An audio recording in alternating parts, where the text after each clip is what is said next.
Looks good. Yes. Wow. Thank you all so much for coming. Today the library has partnered with Coos Elderly Services. This is Let, the executive director from Coos Elderly Services, and a local attorney, Dan Hinrichs, to offer this Prepare Your Will and Trust workshop, which is a lot more popular than we imagined. So sorry about hitting capacity today. We actually ran out of chairs. If you can stand in here, that's fine, but this is it. We are going to be recording today, and I will be posting it on the YouTube channel. So there will be that as well. And with that, I'm going to turn it over to Coos Elderly Services and Mr. Hendricks. All right, thanks, Paul.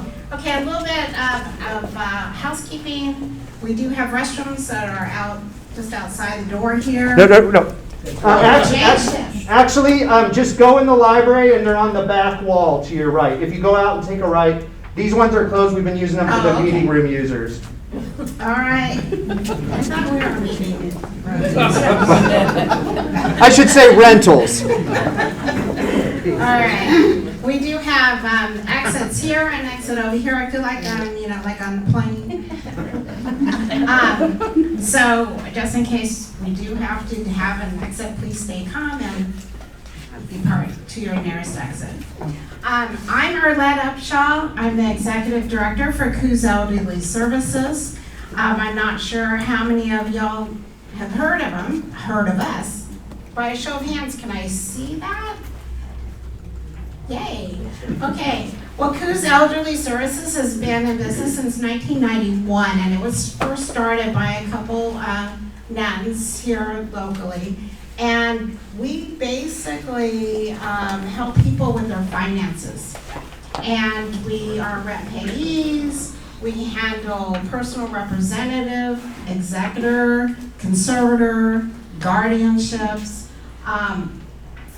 veterans, and we help people with their bills and their finances. But part of that is what I mentioned as an executor or personal representative. And that means we help people that have wills that are drawn up.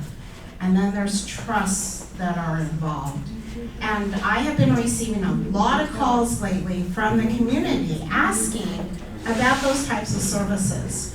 And so when they call, I do refer them to an attorney, because that is the best way to get started on a will.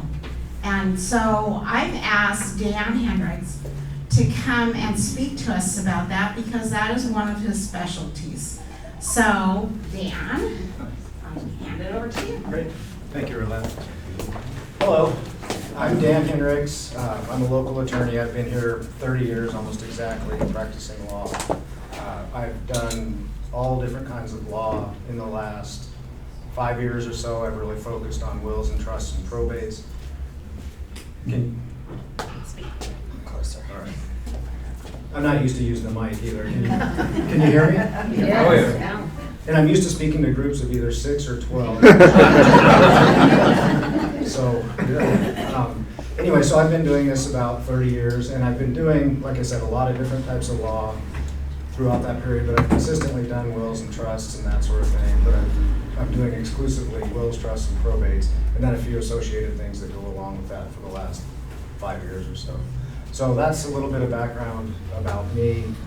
If you can't hear me, because I might wander away from the mic, let me know in the back, and I'll speak up or get closer to the mic.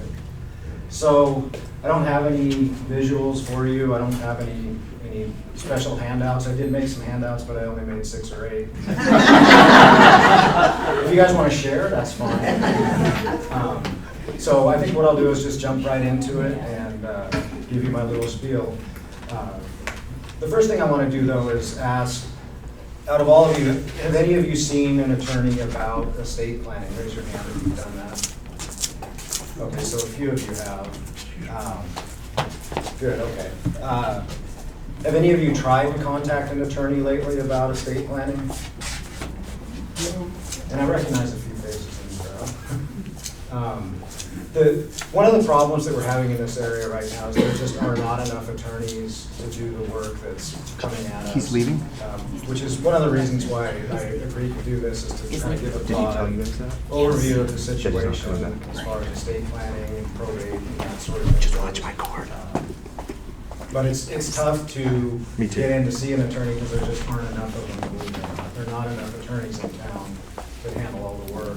So if you're planning on doing this with the help of an attorney, doing estate planning and that sort of thing, I'd encourage you to start making calls now, because pretty much everybody who does this kind of work is months out as far as setting appointments. So just a little bit of warning on that. So I'm just going to jump into it now. When a person passes away, their property is considered their estate. And an estate is basically the assets a person has when they pass away. Those assets are assets such as your house, your bank accounts, your furniture, your oil rights, whatever things you own, those are part of your estate. They can be part of your aggregate estate or part of your net estate. The difference there is if you own a bank account, for example, that is joint with somebody else or has a payable on death beneficiary, that passes outside of your estate. So if you name somebody as a beneficiary on your checking account, that's not part of your estate. It goes outside of your estate and passes to whoever you listed as the beneficiary. In the legal profession, there's two ways you can die. You can die testate or intestate. Testate means you have a will. Intestate means you don't have a will. If you die without a will, you've died intestate, and then the law takes over and decides, it's predetermined, but the law tells you what happens to your estate, who's involved, who gets what, and that sort of thing. So if you die without a will, and you have a spouse, your spouse will either get half or all of your estate. And that depends on whether you have joint children or not. So if a husband and wife have a child together, and the husband dies, the wife is going to get the full estate. Doesn't matter if there's stepkids or anybody else involved, the wife gets the full estate. If the husband and wife don't have a joint child, so let's say they have stepkids, they each have their own separate kids. If the husband passes away, the wife gets half and the stepkids get half. That's without a will. So that's the first red flag that a lot of people just don't realize. And that's in itself a reason to get a will. If you have stepkids involved, you need a will to make sure that things turn out the way you want them to. And it differs. If the husband passes away first, it goes to half to the wife and half to his kids. If the wife passes away first, it goes half to the husband and half to her kids. Can you raise your hand? Oh, you can't hear me? I'm sorry. Can you hear me now? I don't. Was it a hearing or did somebody have a question? I have a question about that. Sure. So the husband passes, the wife is living in their home, and the assets are split 50-50. Does she have to sell the home and then split the proceeds with the child? That's a good question, and that depends on a couple things. I'm going to back up, and first of all, I should have said this at the beginning. I can't give you anybody specific legal advice about specific facts. I can give general overviews, and that's a good general question. So if the house is in the husband's name alone, and the wife lives there, and the husband passes away, what you said, she'd get half, and his kids would get half. Most of the time in a married situation, however, the deeds have rights of survivorship on them. So a husband and wife have rights of survivorship as far as that property goes. So that passes to the surviving spouse usually, and then is not part of the estate and not subject to probate. So it does not get split with stepkids. Oh, I got questions all over. Yeah, if you have rights for survivorship on a house, so it goes to whoever is remaining. And at that point in time, if you've got two natural kids and stepkids on, and say one dies, how does that pass on Right, okay, so, without direct specification? right, if there's no will, let's say husband has kids, wife has kids, husband dies, they have joint ownership of the house goes to wife. If wife dies without a will, house goes to her kids, not her stepkids. So the stepkids are out in the cold. So in other words, say like, if I died, the house would go to him and then it would go to his kids. Correct. That's what, Yeah. I just want to verify that. So what constitutes marriage? Is there still common law in this state? Not really. There's none in this state. If you have a valid common law marriage from another state, it counts, and I've recently argued that, and it was pretty tenuous. So a person has to be married, Yeah, whether or not they want to be married, and if they've been living together for 30 years and not married, does that change anything? No, the divide is married or not married as far as intestate stuff goes. But if you have, and this happens quite a bit, you have long-term unmarried partners, they need a will. They need a will really badly. Okay. And other estate planning stuff, but that's a critical area.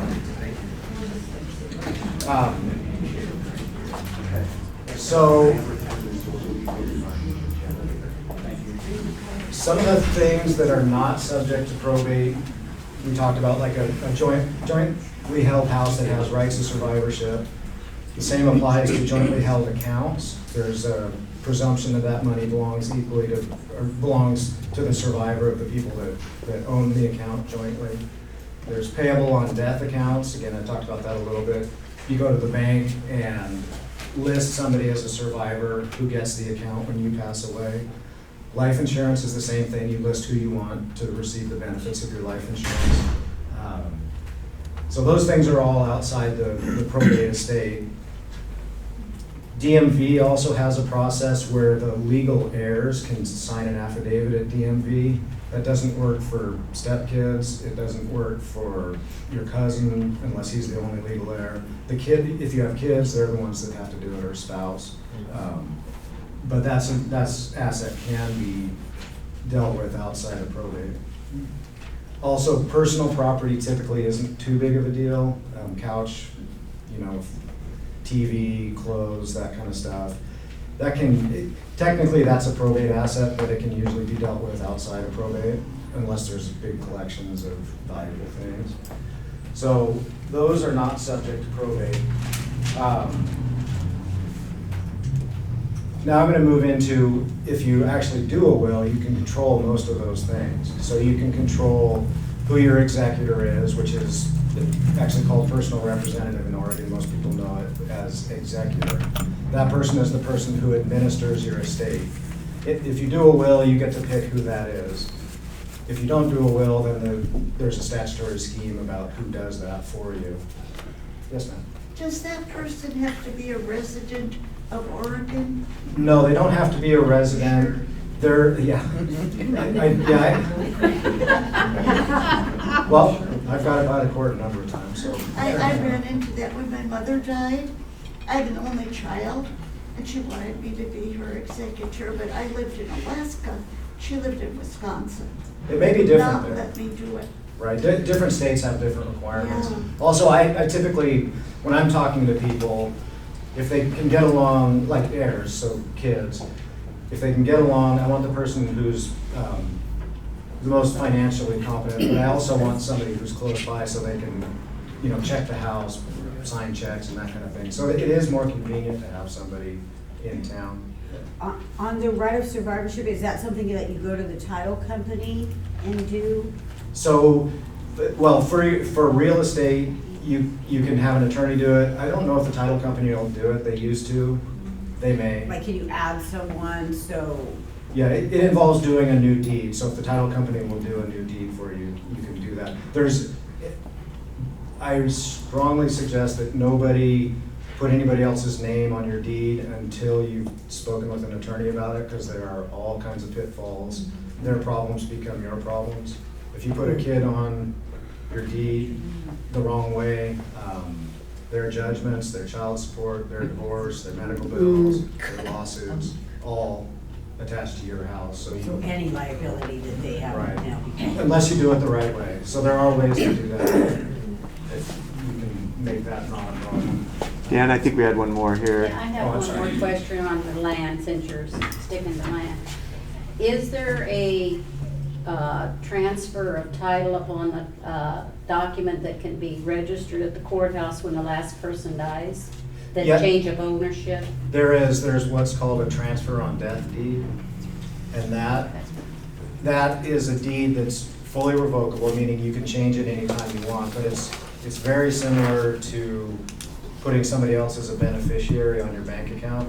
You say, this is my house, when I pass away, I want it to go to so-and-so.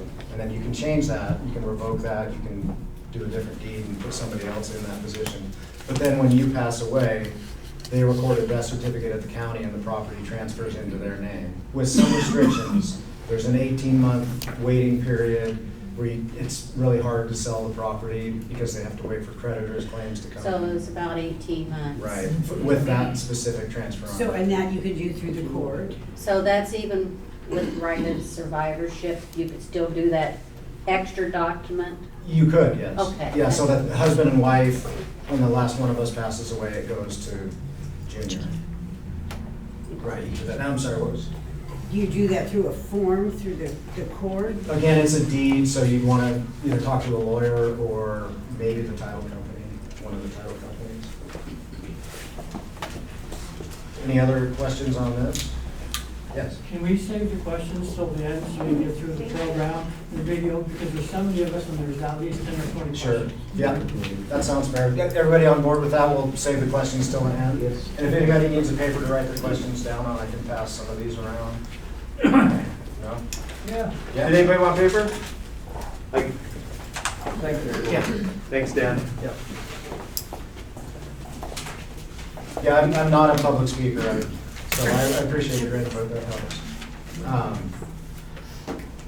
So, I'm gonna move on to, well, a little bit more about No, I'll walk wills. it around. Wills, again, you can control who your executor is, and you can control who you give things to.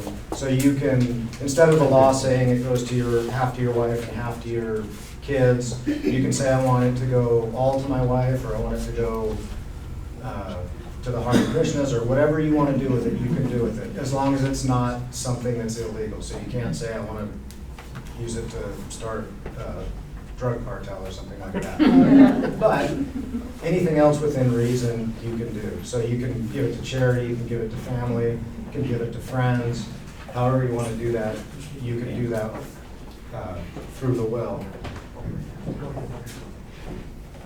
The only exceptions to that, to the things that would cancel that, so if you say, I want this to go to my kids, not to or to these 3 kids and leave this 4th kid out, something like that. The only things that would cancel that is if those 3 kids were involved in murdering you, that revokes their benefit, which makes a lot of sense. We don't want to incentivize that. If you get divorced, a will is generally invalidated at that point, unless it's specific in the will that it wouldn't be. Same with a remarriage. If you get remarried, you need to redo your will. The other exceptions to that is if you say, I'm giving, let's say you have $100,000, I'm giving $100,000 to OSU. I want to support scholarships. But you also have, say, a disabled child and a disabled wife. They can step in and say, no, OSU should not get that money. We need it for our support. And then they can take a percentage of that money for support. Another fairly big potential issue with actually enforcing the terms of a will, it's called the spousal elective share. So if you're married and you make a will and you say, I'm leaving everything to my son, my wife gets nothing. The wife or the husband, whoever's left out, can file for a share of the total estate based on the number of years that the marriage was. So it goes from 5% up to 35% depending on how many years you're married. So that's something that could mess up the distributive plan of a will. But that, in my years of practice, I think I've only maybe had to do that once or twice. It just doesn't seem to be an issue. Most of the wills that I do, if there's a husband and wife, they have an understanding of how they want things to go and they plan accordingly, and nobody has a problem afterwards. But that is something to keep in mind when you're doing this process. The final way that a will, your plans in a will can be avoided is if somebody contests the will. So if somebody says, you didn't know what you were doing when you signed the will, you didn't have the mental capacity to sign the will, say you've got Alzheimer's or something when the will was executed, then the will can be challenged, and if a court believes that, the will gets set aside. That can also be done for undue influence. So if you have one kid that's really working on you, telling lies about the other kids and gets you to change your will, that can be set aside also. So those are the ways that a will can be found not effective, but generally speaking, whatever you put in the will is going to happen. For the most part, that's how it works out. I'm going to move on to the probate process. The probate process is the process of administering somebody's estate. Like I talked about earlier, when somebody passes away, they have assets. We've talked about assets that are outside of the probate estate, payable on death assets, survivorship things, life insurance that's payable to somebody. Those are outside of the probate. So the probate's going to deal with assets that are in that person's name alone. So if you have a husband and wife, generally there's no probate required when the first spouse passes away, just based on the way people have things set up. There's joint accounts, survivorship rights on the deed. The wife can usually sign an affidavit at the DMV for the car if it's just in the husband's name. So those, husband and wife, the death of the first one doesn't typically trigger a probate. But when the second one does, everything's been transferred into that surviving spouse's name. And then when that surviving spouse dies, that has to be probated. So you're dealing with the house, the car, the bank accounts, all that kind of stuff.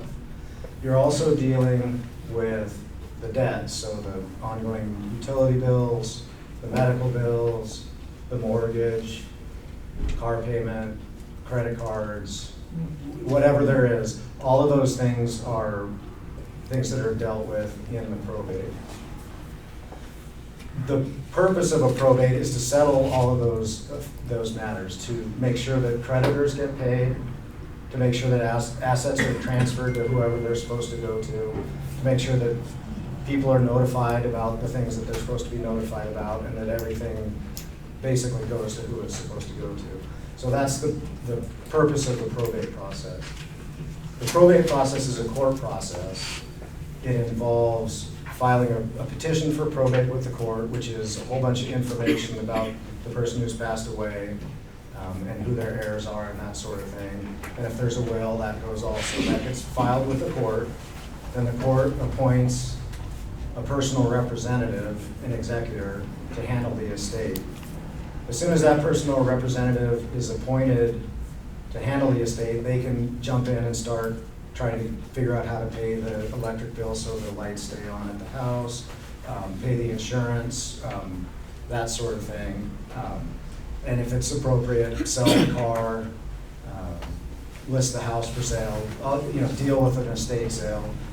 The court gives the personal representative that authority almost immediately, subject to a fiduciary responsibility, which means that the executor is doing this solely for the benefit of the estate, not for their own benefit, but for the benefit of the estate. So the person gets appointed, they get what's called either letters testamentary if they have a will, or letters of administration if there's no will.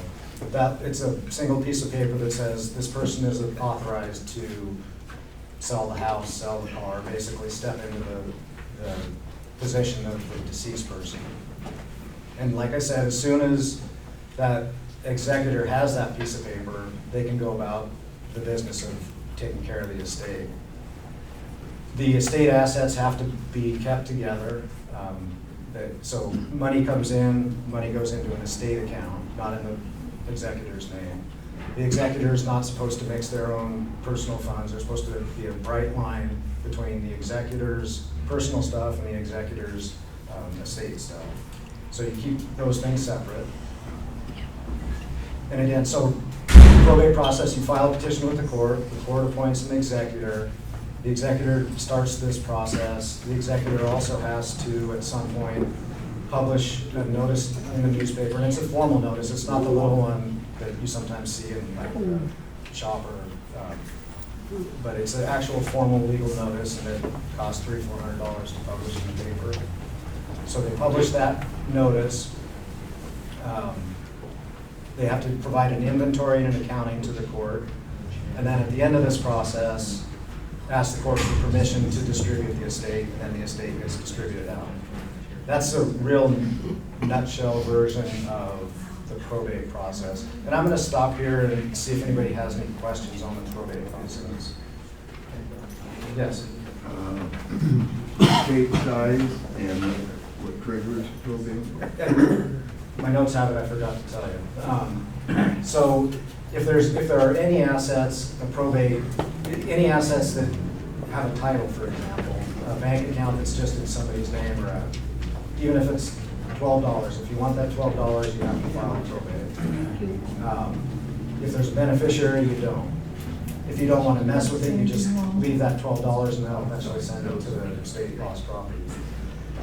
So there's no amount too small to trigger the probate process. There are, however, two different types of probate process. There's the regular probate process, which I just described. There's also a small estate affidavit, which is a much abbreviated process. This applies to estates that have $200,000 or less in real estate and up to $75,000 in personal property. So cash, household stuff, collections, all that kind of stuff has to be under $75,000, and the real estate has to be under $200,000. And depending on how they're titled, manufactured homes can sometimes be considered personal property, which can mess up the equations. But if you're under those thresholds, you can do what's called a small estate affidavit. That's an affidavit that includes all the information about the creditors, the heirs, and how things are going to go right in that first document that you file with the court. You file that, send notices off to all the people that are entitled to notice, and then you wait 4 months. And then at the end of that 4 months, you pay claims. You don't have any further court oversight. Yeah. If you have a will established, what would be the amount that would still trigger a probate? Oh, so a will does not affect whether a probate's necessary or not. There's no minimum amount for a probate. It's just whether you do a small estate or a regular probate. So if you leave a will that says, I give my marble collection to my son, and that's all you have, you're probably not going to need to do a probate because there's no title to the marble collection. If you say, I give my $100 savings bond to my son, then you're probably going to have to do a probate because the savings bond is in your name and not your son's. So the value isn't determinative of whether you have to do a probate. The will's not determinative of whether you have to do a probate. It's the nature of the assets that you're dealing with. No, I guess I'm quite confused now. Okay. I thought there was a certain amount of your estate beyond which you would be automatically triggering probate, even if you have a will. That's not true. No, so that, like I said, just leave the will out of it for now. If you have a bank account that doesn't have a survivor on it, that's going to have to be probated, either small estate if it's under $75,000 or regular probate if it's over $75,000. So you look at the nature of the asset, not whether there's a will or not. If there's a beneficiary on that bank account, no probate is necessary. It just goes to the beneficiary. Does that answer your question? It does. Okay. And this is more than one law school class I'm giving to you in an hour and a half. So there's going to be questions. Yeah, are these specifically related to probate also? Yes, sort of. Who has access to a will? Someone leaves a will, they die. Who has access to it? So the will gets filed with the court during the probate process. So it's actually, you can go online and look it up, but it specifically has to go to the heirs, the people listed in the will, and then the legal heirs that might be a different set of people. You're saying it's public information? Right. Well, actually, I'm not sure if the will is. I think it is. Really? I mean, I can go on there and pull up all probate cases that have been filed. Oh, interesting. Yes. So if you have a will and you have the other person's name on all your things that you own, probate isn't necessary. Right. Is that it in a Yeah. nutshell? And if you say in your will, yeah, that's it in a nutshell, Okay. exactly. So were you all able to hear her question? That's the other thing I don't know. Did everybody hear her question? So that brings up another good point that I actually didn't mention or didn't emphasize. If you have things that are payable on death, so let's say all you have is a bank account and on there it says it goes to my nephew when I pass away. And your will says everything goes to my wife when I pass away. The will does not supersede what the bank has on their records. What the bank has on their records, as far as your bank account goes, is how it happens. The will does not override that. And these are, again, little things that can really trip you up if you do. And I talk to people quite often that think that the will is going to change what they have at the bank. It won't. So So will doesn't really take care of it all. no, will You doesn't. gotta get other names on all these things. It depends on how you want to do things, and that's Okay. something you need to sit down and Okay. talk about with somebody who can say, if you do this, then that's going to happen, and this won't affect Okay. it. Okay, so that was a quick overview of probate, and we've talked about quite a bit of these. The next topic I was going to talk about is alternatives to probate, payable on death accounts at your bank, joint ownership with houses or with bank accounts. So if you have a joint account with somebody, that account is in all likelihood going to be the property of that person who's a joint owner of that account. And again, regardless of what your will says, that person is going to be the owner of that account. We talked about transfer on death deeds. So again, you can do that same thing with real estate. You can put a beneficiary on your real estate. We talked about DMV errors. Safe deposit boxes. This one causes some problems sometimes. If somebody's not a signer on a safe deposit box, they can't get into it. If you have a safe deposit box and you pass away, a probate probably has to be filed in order to access that safe deposit box. So you may set everything up perfectly, but then still have a safe deposit box and not accounted for that, then your heirs still have to go through the process of dealing with that, usually with an attorney, and almost always as a probate or a small estate. And it's a hassle that can be avoided. So if you have a safe deposit box, talk to your bank about that, about how somebody's going to access it when you're gone, and make arrangements to make sure that can happen. The other thing I see sometimes, it's less and less common, but you have a set of paper bond. Sorry. I'm averse to the microphone for some reason. That's why we're moving it towards you. Should just take the 10 minutes. Anyway, so if you have paper bonds, paper stock certificates, that sort of thing, you're going to want to deal with those now, because those, again, can trigger a probate, even if you planned everything else perfectly. So you want to, with paper bonds, I think you take them to the bank still. There's a way you can do it online, but I think some banks still will let you deal with those. And if you still have paper bonds, you're probably not getting interest on them anyway, so it's time to deal with them. And then deal with them also so that you can save your heirs the hassle of having to do that. Same with stock certificates. Get those to a broker or something, because it's a lot easier to do it that way than with actual paper certificates. Some other assets that people don't think about that I see come up periodically are mineral rights. So grandpa or great-great-grandpa had mineral rights in Texas, and now it's split between, 250 relatives, and you have some interest, but you don't know what it is. If you have that sort of situation and you want to do your descendants a favor, try to deal with it now. Either sell them or transfer them to your kids now. Get that kind of stuff cleaned up.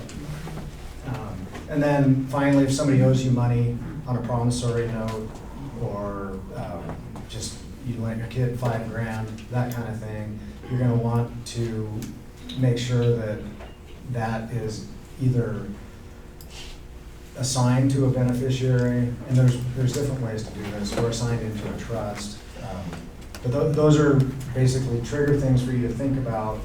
The other thing that is not necessarily related to probate, but is something to think about, is people sometimes hide assets, money in books, money buried in the backyard, duffel bags in the tree, hidden safe that nobody knows where it is, that kind of thing. So if you have those kind of things, think about what's going to happen when you're gone and not able to tell somebody where it is.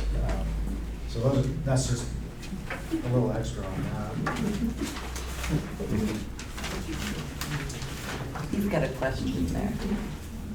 Okay. If you're not a wife or a husband, but you have a friend that you want to give all your stuff to, tools, just stuff you've been hauling around for long, can you make a mutual ownership with right of survivorship to them that's not involved with the will?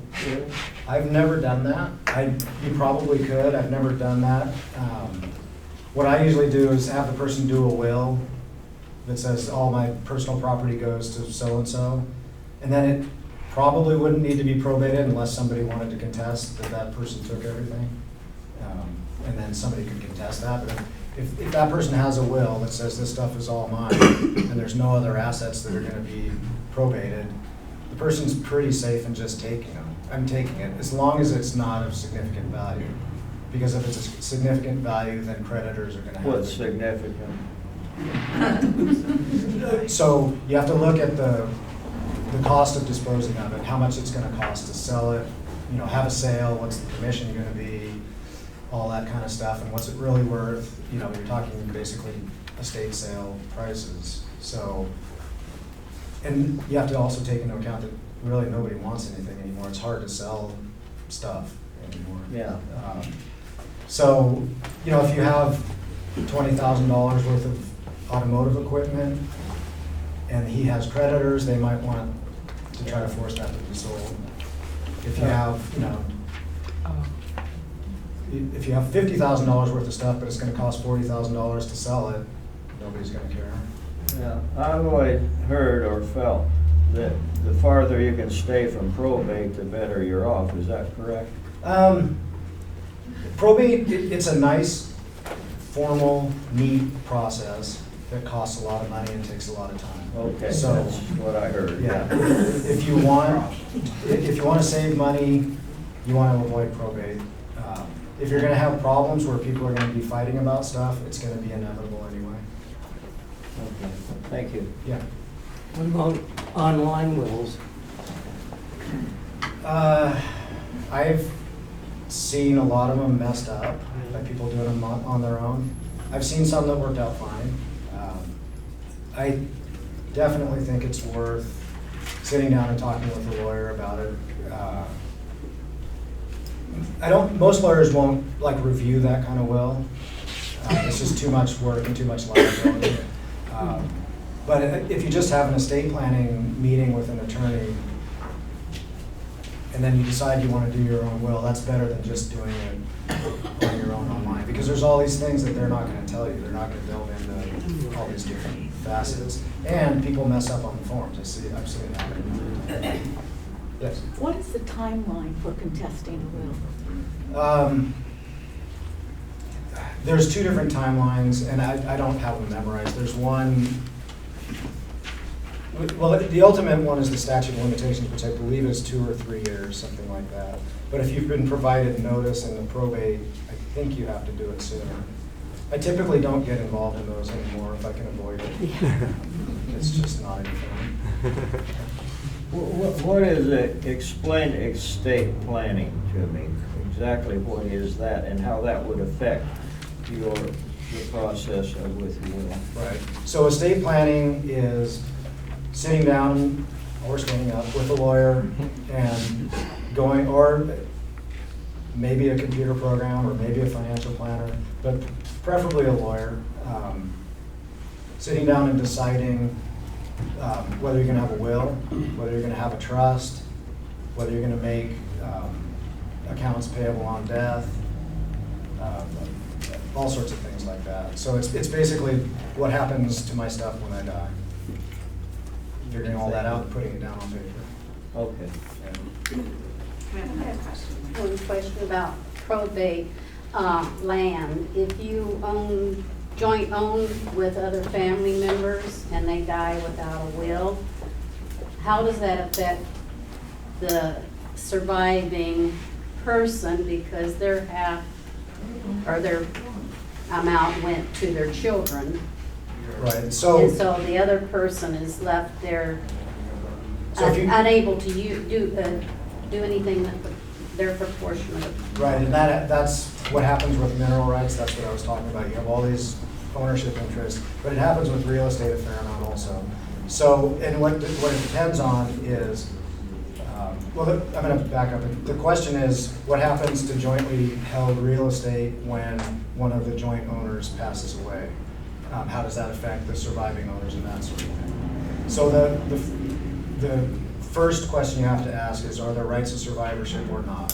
If there are rights of survivorship on the deed, then when that person passed away, their ownership interest transferred to the surviving people on the deed. So if it's like that, it's not a problem. If there are no survivorship rights on the deed, then that person, the deceased person's estate has an interest in that property. So that deceased person's estate needs to be probated. So they have to go through that whole process to get that. Yeah, it's lands in probate. My other follow-up question is the surviving person that's joint ownership, there was a three-way partnership, does that person need to file a claim on that property to make sure they keep their value in that land? I can't answer specific questions about your specific deal. Generally, if you have an ownership interest in property, you should be involved in what's going on with the probate, and you should be probably asking questions, and that's basically it. Yes? If a personal representative passes before they have completed transferring the first deceased's assets, what happens? The court appoints somebody to step into their place. So it happens, not that often, but it happens, and then the court just decides, well, somebody files a petition saying that I'll do it, and then the court usually appoints that person, and then they just take over from there. Yeah. In a situation like that, what if you had two representatives or two executors? It depends on, the only reason you'd have two is if there was something really weird going on, or if the will said that. So if the will says that, usually it says that if one of them can't do it, the survivor takes, just does it. That's usually how that works. But it depends on what the will says. So I'm going to move on to trusts. Just a couple other questions. Yeah. About retirement accounts, like 403B, that sort of thing. If you designated a beneficiary of those, would that fall outside of Yeah. So, will or not. right, on a retirement account, if you name a beneficiary or a IRA or whatever it is, if you name a beneficiary on that, the will has nothing to do with that. It goes according to whatever you've done as far as the beneficiary designation. Okay. Yeah. If you have assets like heirlooms and such, and you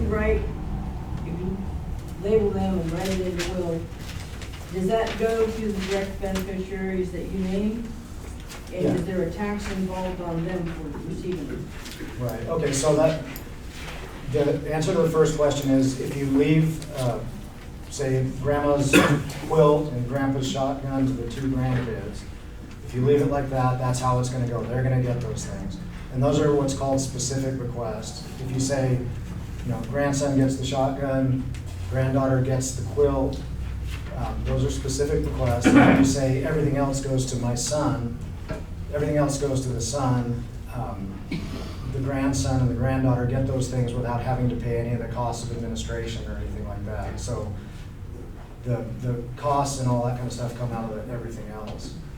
Also with personal property, a lot of the times what I do in a will is I say, personal property goes according to any lists I leave. So you make a list and keep it with your will. You don't do this with like cars and stuff like that or real valuable things, but grandma's rocking chair and that, family photos go here and that kind of thing. And then that's enforceable. And it's also changeable. You can change it as you move along. So that's how I deal with that. Oh, and as far as taxes go, I'm just going to do a real brief overview of taxes because that's a whole other year of law school.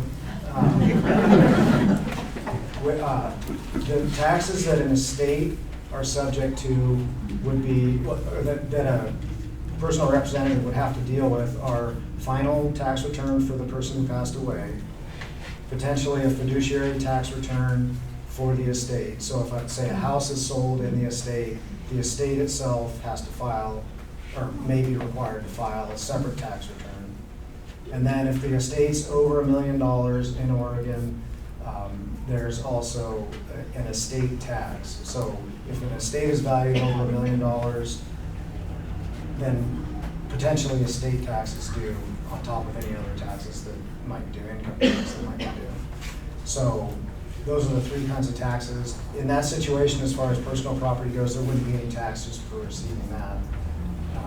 And any income tax that was due would be paid not out of those bequests, but out of whatever else is left. So that's the brief overview, and I don't want to go too far down that road. That gets complicated. Yeah. But if you have beneficiaries on everything, then it doesn't count in your estate year. No, they still, as far as estate tax goes. If it's over $1 million. Yeah, they look at your gross estate, which is basically everything that you own at the time you pass away. So it adds up pretty quick. Excuse me. If you have right of survivorship on your deed, does that trigger taxes to the party who receives it? Not unless there's an estate tax issue. Okay. So if it's my house is under $1 million, I don't have to worry about it if I do a right of survivorship? As long as your whole estate is under $1 Okay. million, yeah. So I'm going to move on to trusts. Trusts are conceptually a little hard to figure out. Basically, a trust is a separate legal entity that you transfer your assets into. And then that separate legal entity continues to exist after you've passed away. It also continues to exist and has somebody set up to manage it if you become incapacitated. So to me, the easiest way to look at it is it's like a company, it's like an LLC. Let's say you have a rental property and you take that rental property and put it in an LLC. You still own it. You own the shares actually, but you still own the house. You still own the rent coming off of that, but it's in this entity of an LLC. And if you pass away, the LLC continues to go on. So it's the same kind of concept with a trust. Again, the easiest way to think of it is it's its own legal entity, like a company, that continues to exist whether you do or not.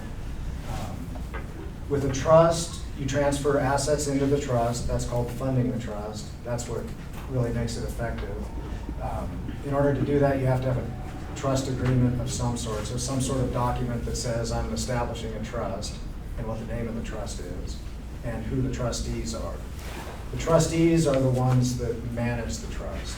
So when I set up trusts, most of the trusts I set up are revocable living trusts, which are basically probate avoidance trusts. So it's a way to avoid probate. When I do that, it's usually a husband and wife. We do the estate planning stuff, and they decide they want to do a trust. I draft up the trust document and then send letters to the bank saying transfer this account into the trust. We do a deed, transferring the deed into the trust, and various other assets like that. The trust agreement itself has the terms in it. The terms are who is the trustee, and almost always it's the husband and wife that are setting it up, or if it's an individual, that individual. So the person setting up the trust is the trustor. The trustor is usually the trustee to begin with, but then the trustor also names an alternate trustee. So the alternate trustee is somebody who takes over when the trustee can't do it anymore.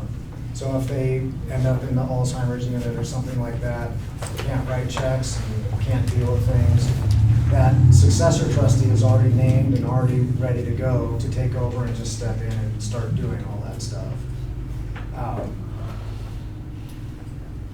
The successor trustee stays in that position usually when the trustor dies also. So the person passes away, the trust stays in existence. The successor trustee is there managing stuff, taking care of stuff, following the terms of the trust. When the original person dies, that successor trustee continues on doing that, and then typically the death also triggers what's next. So at this point it becomes somewhat like a will.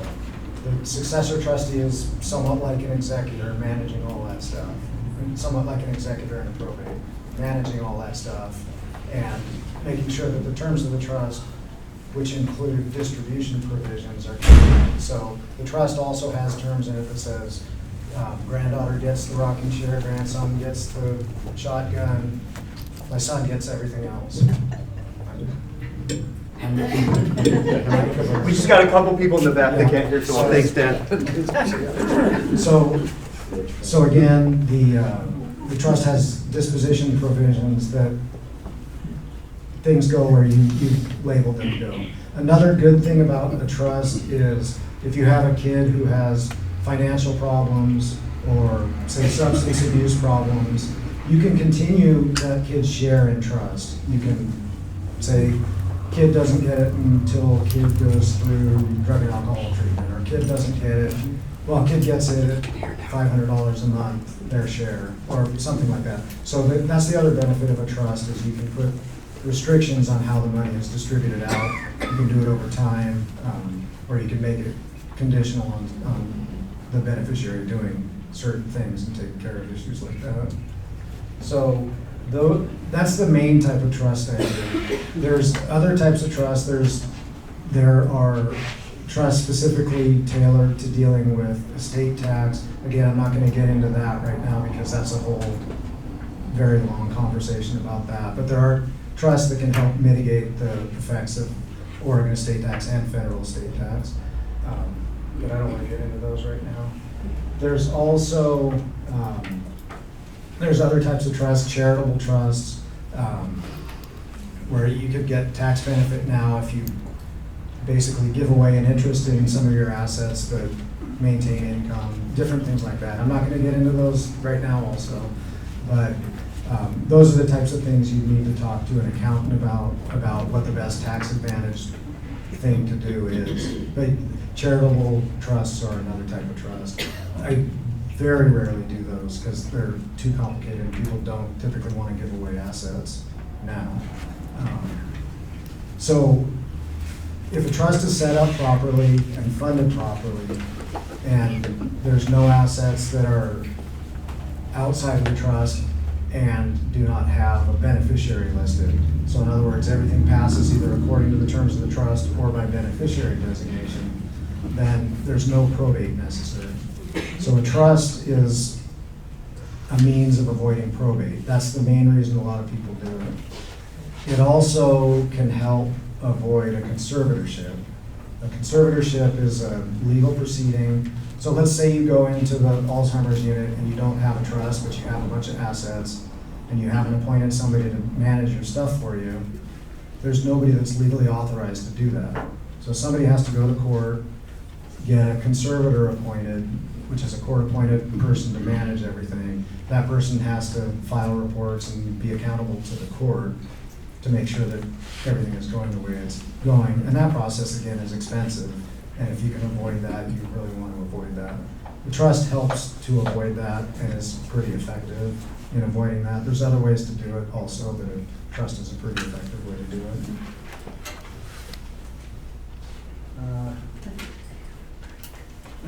I'm going to stop there. You look like I did when I was in first year law school. Quizzical? Yeah, what is he talking about? So I'm going to just open it up for questions. I think that's probably the best way to deal with this right now. Let me start with him. Does a trust get filed with the state or county, or is it a document that's created and then it's kept? It's a private document, so it's in your folder in your house. Nobody gets it unless there's litigation while you're alive.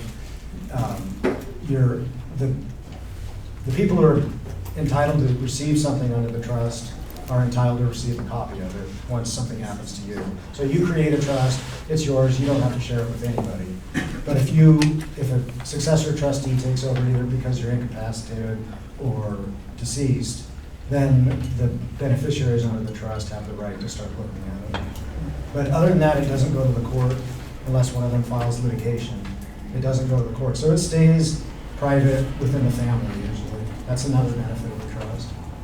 What's the criteria, basically, that you look at whether you trust or a will is your best journey? So one of the main criteria I use, I didn't explain, but if you have a complicated legal or complicated financial situations, if you have property in more than one state, if you have property in 3 different states, you're going to have to do some form of probate in 3 different states. So a trust is pretty useful for that, or you're likely going to have to do a probate in 3 states. There's ways out of it. But, so for that kind of situation, a trust is good. For the purposes of putting restrictions on what people get, it's good. Like, you want to make sure your grandson goes through drug treatment before you give him a chunk of cash. That kind of restriction, it's good for that. And avoiding probate, I mean, those are the main reasons that I would recommend people do trusts. I do talk a lot of people out of doing trusts because I think you can accomplish a lot of the same things with payable on death beneficiaries, with powers of attorney, and different documents like that. So I do talk a lot of people out of doing trusts. The main reasons to do them are putting strings on somebody and complicated financial Is situations. the trust quite a bit more expensive than a will? Yeah, 2 to 3 times or more, depending on what kind of trust. Yeah. Medicaid eligibility, which is a better route to go, a will or a trust? It doesn't really matter. And so Medicaid eligibility, he's asking about that. Medicaid eligibility has to do with if you are in a situation where you don't have sufficient assets to pay for medical care, Medicaid will step up and pay for those under certain circumstances. A common example is if you've run out of money and you need to go into a nursing home. If you can't afford it, Medicaid will step up and pay for that. However, Medicaid wants to get that money back out of whatever assets are in your estate. Or if you're married, out of the estate of your spouse. So this is another thing, it's a very large topic, but it's something that you need to be aware of, that estate planning does involve Medicaid planning very frequently. But to get back to your question is which is better, a trust or a will? It doesn't, in my experience, it doesn't make any difference. The assets are there, and the trust doesn't protect the assets any more than a will does. But there's specific plans, and if anybody has that question, I can refer you to a guy that does Medicaid planning. That's what he does for a living. Yeah. I have, every everything in my daughter's name, so is there any, excuse me, is there any need to go through probate? Or is that with everything under the amount of money that it's worth? Okay, so I'm not gonna answer your question specifically, because it's Right. fact specific to you. I didn't know how to ask you. Yeah, right. But if assets are in somebody else's name, they're theirs. That's it, Yeah. no fight for nothing. I will say it's not at all my preferred way of doing estate planning, because of all the potential problems that can come up. Yeah. Their problems are your problems. And if you're living in your house and a kid's name is on a deed and you want to sell it and go somewhere else, they have to sign off. You know, that kind of thing. So there's all kinds of problems with doing it that way. Yeah. So if the trustor in a trust is deceased and the successor trustee has allocated all the assets, is there some formal process to end that trust, or does it always exist? There is a formal process, but it's optional. You can go to court and ask the court to approve what you've done before you do it. And the successor trustee has the obligation of providing an inventory and accounting and a proposed distribution and that sort of thing. So they do have to follow some procedures. It's just not overseen by the court. But if you can go to the court and say, this is what I want to do, will you please bless it? And they will. Or then everybody can object. If they don't object, it gets approved. If they do object, then you have a hearing and the court sorts out what happens. Yeah. Is a will that was prepared in a different state still valid? Yes. So if you have right of survivorship on all of your assets and you've got like an advance directive or a POA, You're pretty well covered. The one thing that you'll need to think about is what if that beneficiary that you have listed dies before you do? Then you're right back in the same spot. So you have a beneficiary. Thank you. Is there the circumstance where both the husband and the wife live separately? Yeah, I don't, when I do wills for a couple, it's always two wills. And there's different ways you can do that, but it's always two wills. I never do one that has both in it. A trust, on the other hand, is a single document. If you don't have many assets at all and you're single and you don't have any children, and you made a will back in '93 and everything's changed, all the people and stuff, what do you suggest? Should I make a new will, or is there like an affidavit or something that I can get to just change the people, the beneficiaries? So there's a couple of things you can do. If you have an old will that you want to change, you can write revoked on it and sign it and date it, and probably do that on every page. That revokes the will. Tearing it up also revokes it, but you want to kind of have evidence that you revoked it, because somebody else might have a copy that they can actually you can probate a copy. So if there's copies out there, you want to try to get those back. So that's one thing. You can revoke a will, but there's requirements to do that. You can do a new will, or you can do what's called a codicil, which is an amendment. So you say, instead of so-and-so being my executor, I want this other person to do it, that kind of thing. And change who the people. Yeah, you can change anything you want beneficiaries. If you have to do that on the codicil, you just have it all So, yeah, it has to be, a will has formal requirements to be valid, including being witnessed by two people. It has to be, a will has to be witnessed by two people, and there's other requirements to a will. So the codicil has to meet those requirements also. And do you have to have a notary also? No, but it helps. You don't have, so the person signing a will doesn't typically have their signature notarized. The witnesses to the will. Sorry, y'all. The witnesses to the will, if their signature's notarized, it helps in the probate process. Makes it a little bit easier. Thank you. Yeah. They're hauling away some shelving out there, I'm sorry. Sounds like they're tearing stuff down. That's why I shut the door. Okay, I've got a couple written questions here that I'm going to ask myself. Will probate in Oregon take care of real property owned in other states? No, that's a separate issue. Some states have, you can sometimes do what's called an ancillary probate, which is means they're associated, but there has to be something filed typically in that other state. Next question.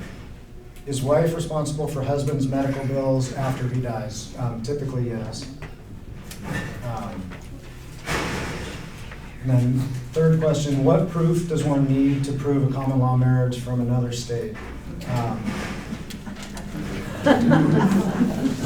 going back to law school on this one.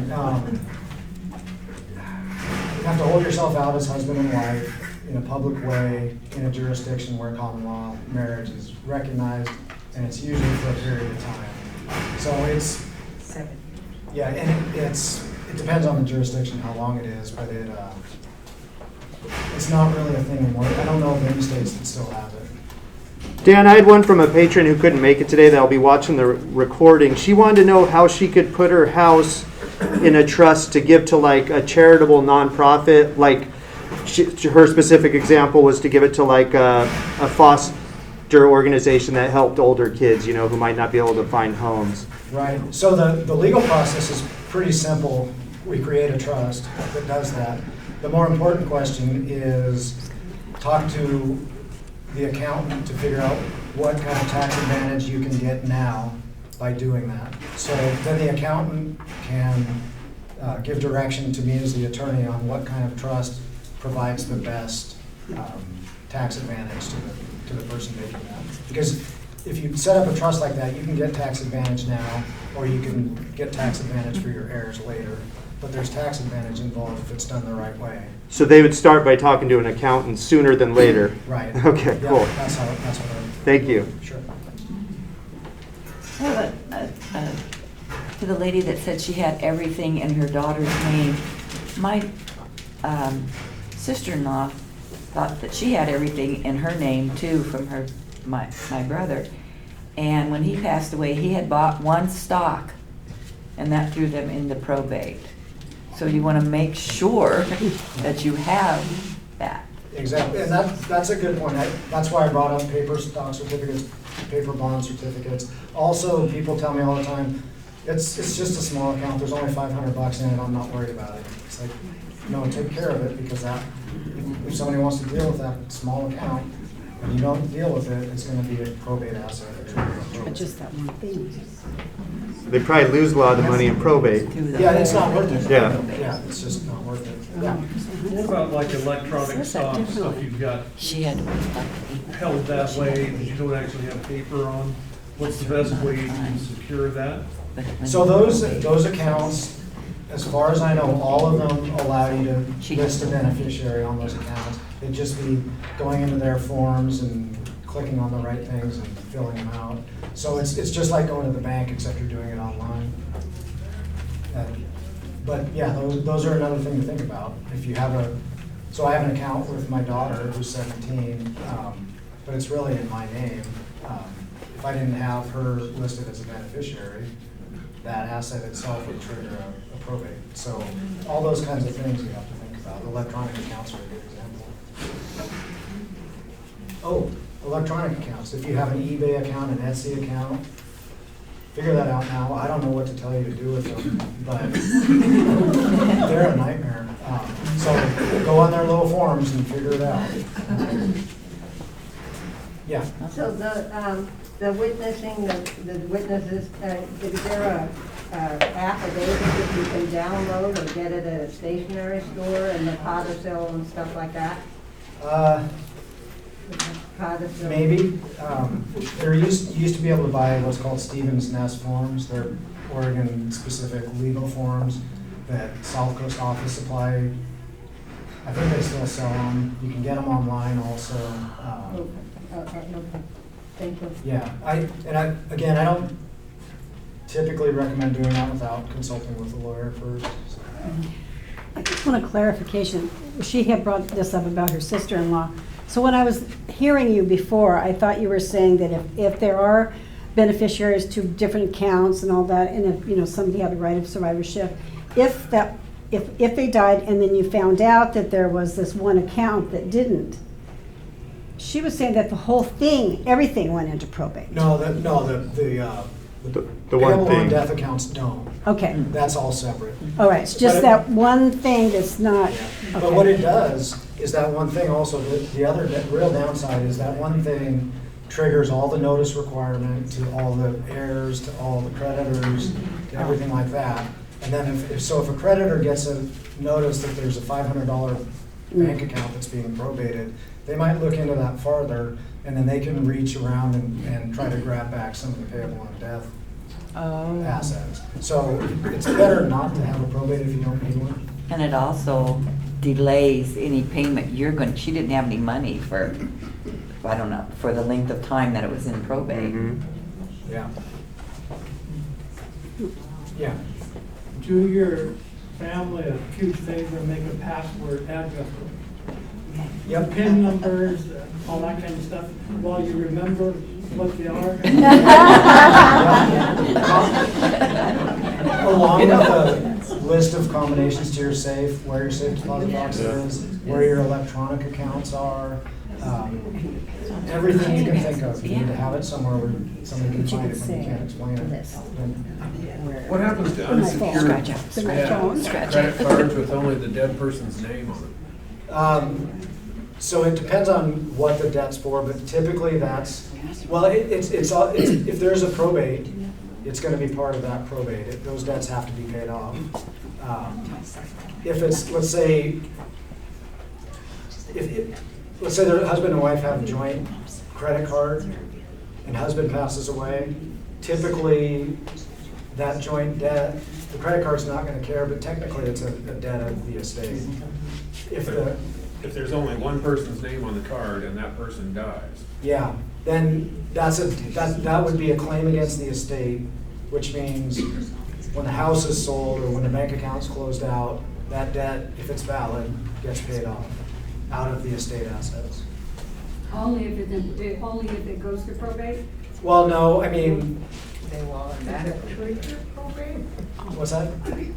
So the assets of the estate are subject to the creditor's claims. That's also true of assets that pass outside of probate, but they never find out. I mean, they just never, it almost never comes up that, like, MasterCard is coming after a payable on death account. I just don't see that. Right, so unsecured means I didn't put up my house or anything to secure it. Oh, no, it's still, so when that bill comes in, the personal representative looks at it and says, oh, it looks like a valid bill to me. They send a notice to MasterCard, even though it's unsecured. If it's the person we're doing a probate for, that debt, the creditor gets a notice and then they file a claim or not, you just pay it off usually. But it definitely gets paid whether it's secured or not. A secured, like your mortgage, a secured loan, that's going to get paid first. So the house sells, that secured loan is going to get paid off first. And then everybody else gets paid based on their priority. When my son passed away, I actually called the they got in touch with his credit card people, and they said, well, if you don't have to have the money, you don't have to pay it. But it was... Yeah, they're funny sometimes that way. And, but I think if there's money in your estate, is that right? Then it has to be paid. Yeah, then they have a claim and they can enforce that claim. Mm-hmm. Yeah. But a lot of the times, the credit card companies in particular will negotiate down for no apparent reason. Because the money's there, but they'll still take less. So we do that a fair amount. Is there a statute of limitations on an estate? So, yeah, there's several that apply, but as far as creditors go, if you send them a notice, well, it's 4 months after the date of first publication of the publication in the newspaper. If they don't file a claim within that 4 months, they don't necessarily lose out, they lose priority. And if there's not enough money to pay them, they don't get paid. Or you can just deny the claim and say we're not paying it, which I do that a fair amount to get them money. Just say we're not paying it, and they never, almost never get less. No. Oh. So what happens if you don't put the because notice you in the would paper? Or is that something you absolutely have to do? You absolutely have to, as far as the probate goes. as far as the Yeah, it's part of the probate process. It's not part of the small estate process. It's part of the probate process. Okay. So the formal probate process, if you don't publish, you're not getting anywhere with the court. Is it a certain place that has to be put in the paper? It's a newspaper of general circulation in the county or something like that. I use the Coquille paper right now Yeah, because of the price. I've hadn't seen it on some relative of mine that died. Yeah. And they didn't die here in Coos County and died in other counties. Yeah, it's So does it random. matter which county they filed this? You have to file it in the county that the probate's filed in. How do you find out where it's filed at and who the executor is? Well, you can do a statewide search. It's easy for me, but you can do a statewide search on the computer, the court system computer. All right, before people start bailing, I want to thank everyone for coming out. I hope this was informative. Dan and I spoke briefly that perhaps we might want to do another one. Yes, please. So We're getting lots of questions on social media about doing another one and stuff today. That this is, and probably 10, 20 people I think walked away when I told them I was recording. So we couldn't even have fit everybody in today. So watch out for that, okay? Because that'll be coming. Also, before you leave, I do have some information on the back table for Coos Elderly. My business card is there. Another one of my employees' business card is there. Her name is Colette Green. She is one of the main people. If you want more information, you can call and ask. I brought about 20 goodie bags because We thought we'd have 20 people. But first 20, whoever wants it, is up yourself. We've got test kits in there. The test kits are now costing about $20 now, but we've got test kits and hand sanitizer and all that good stuff.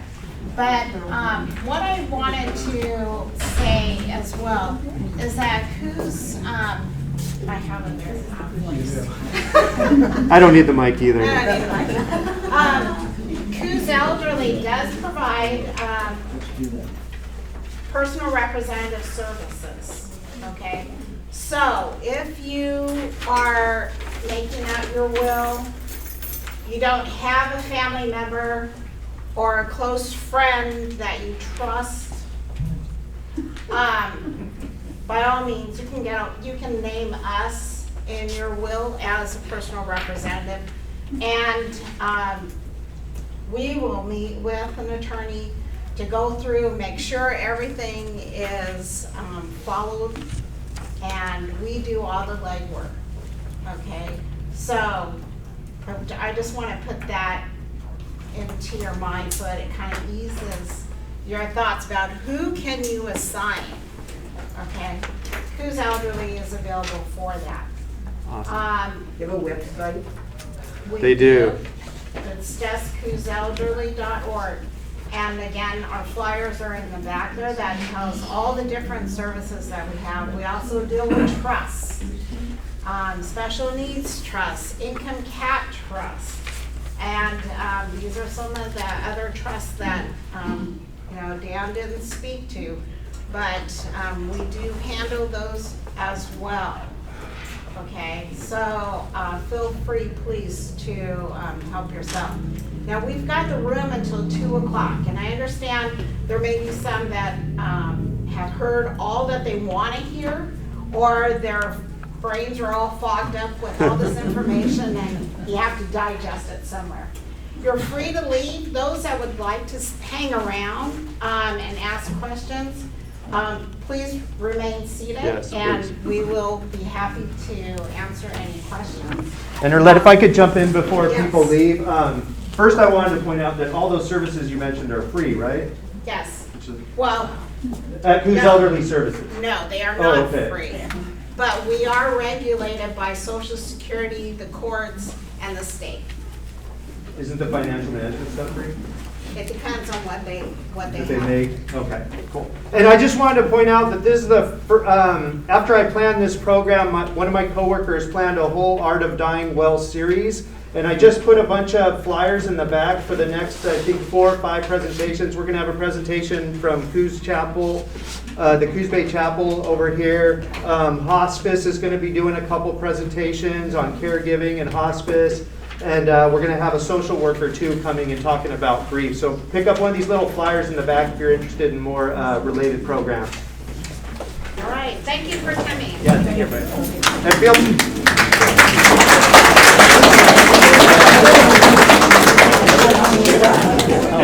And feel free to stick around and ask questions till 2. Yeah. Under what? On the library's YouTube channel.